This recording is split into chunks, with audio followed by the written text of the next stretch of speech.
आज मैं आपको एक विशेष रेखा के बारे में बताना चाहता हूँ जिसका आदमी के जीवन में विशेष महत्व है। वो है विवाह रेखा।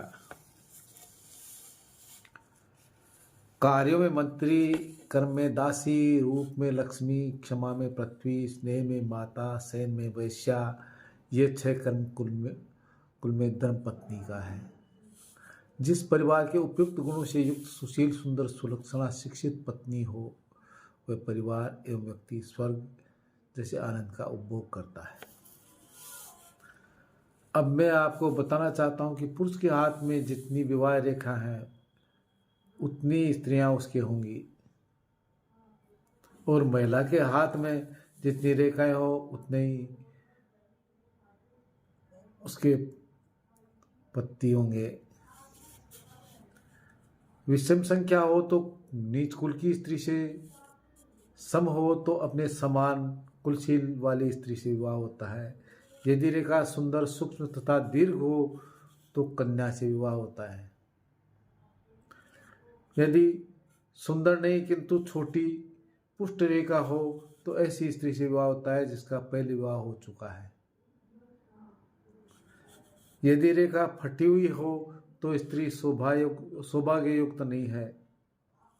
हथेली में विवाह रेखा अथवा प्रणय रेखा देखने में बहुत छोटी होती है, परंतु इनका महत्व जीवन में सर्वाधिक होता है। कनिष्ठिका अंगुली और हृदय रेखा के मध्य में तथा बुद्ध पर्वत के नीचे जो आड़ी रेखाएं होती है वही विवाह रेखा कहलाती है। इन रेखाओं की संख्या 1 से अधिक भी हो सकती है, परंतु मुख्य रेखा 1 या 2 ही होती है। हथेली में विवाह रेखा के साथ में छोटी छोटी रेखाएं होती है वह प्रणय रेखाएं कहलाती है।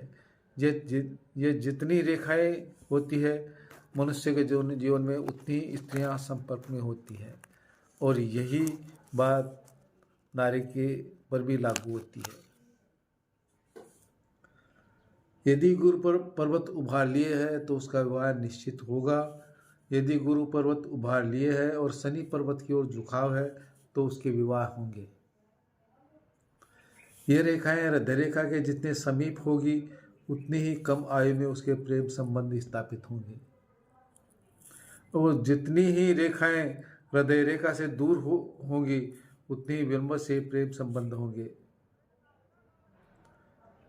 यदि विवाह रेखा सूर्य पर्वत की ओर जा रही है तो उसका विवाह अत्यधिक विख्यात परिवार की कन्या से होता है।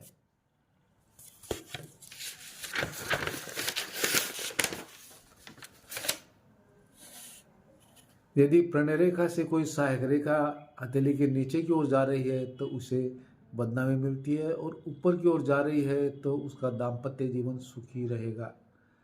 यदि भाग्य रेखा शनि पर्वत से निकलती है तो उसका विवाह के बाद ही भाग्योदय होता है। यदि विवाह रेखा कनिष्ठ का अंगुली के कोई स्पर्श कर ले तो वह व्यक्ति आजीवन अविवाहित रहता है। यदि विवाह रेखा को हृदय रेखा स्पर्श कर ले तो उसके जीवन साथी की मृत्यु उससे पूर्व होती है।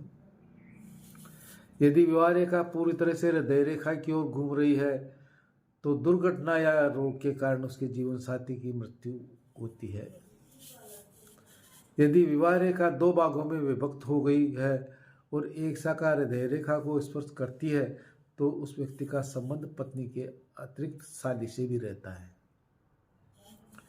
यदि विवाह रेखा स्पष्ट है तथा गुरु पर्वत पर क्रॉस का चिन्ह है तो प्रेम विवाह होता है तथा दाम्पत्य जीवन सुखमय व्यतीत होता है। अंगूठे पर काला तिल है तो उसका अंतर्जातीय विवाह होता है। यदि विवाह रेखा में कोई अन्य रेखा आकर मिलती है तो अन्य नारी के कारण उसका दाम्पत्य जीवन नारकीय हो जाता है। यदि बुद्ध क्षेत्र से 2 समानांतर रेखाएं हो तो उस व्यक्ति के 2 विवाह होते हैं। ये विवाह रेखा की खास लक्षण है, और आगे भी आपको कई रेखाओं की जानकारी मिलती रहेगी, तो आप इस वीडियो को सब्सक्राइब करते रहें।